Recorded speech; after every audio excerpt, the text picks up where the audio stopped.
نبی اکرم صلی اللہ علیہ وسلم نے اخلاق سے، کردار سے لوگوں کی مدد کر کے دین کو پھیلایا، محض روکھی سوکھی دعوت آپ نے نہیں دی۔ تو آج جو صورتحال ہے وہ غیر معلوم ہے۔ نبی اکرم صلی اللہ علیہ وسلم فرماتے ہیں خیر الناس انفعهم للناس، لوگوں میں بہتر وہ ہے جو لوگوں کو زیادہ ان کے کام آنے والا شخص ہو۔ کیا ہم کو معلوم ہے کہ کتنے لوگ ایسے ہیں کہ جن کے یہاں لوگوں کو کھانا کھانے میں، لباس پہننے میں، اس ٹھنڈک میں سویٹر اور کپڑے وغیرہ کے لیے پریشانی ہے؟ کیا ہمیں معلوم ہے؟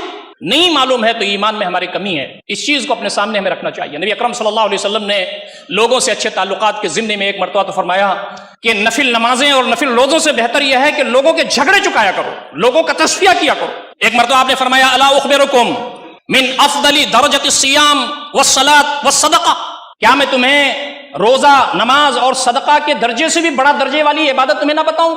صحابہ نے کہا قالوا بلا یا رسول اللہ صلی اللہ علیہ وسلم، بالکل بتائیے۔ آپ نے فرمایا اصلاح ذات البین، دو آدمیوں کے درمیان لڑائی چل رہی ہے، پتہ نہیں لڑائی کہاں تک پہنچے گی، اس لڑائی کے نتیجے میں جو فساد پھیلے گا، جو لوگوں کے درمیان خراب چیزیں عام ہوں گی اور لوگوں کے سماج میں جو برائیاں پھیلیں گی، اس کا اندازہ تمہیں نہیں ہے۔ اسی لیے اس میں تو فرض نماز کی بات یا سنت نماز یا نفل نماز کی بات نہیں کہی گئی، لیکن ہمارے محدثین کتاب و سنت کی اسپرٹ اور روح کی روشنی میں یہ بیان فرماتے ہیں کہ فرض نماز چھوڑ کر کے آدمی لوگوں کا جھگڑا چکائے، رمضان کے روزے چھوڑ کے لوگوں کا جھگڑا چکائے، یہ مراد اس سے نہیں ہے۔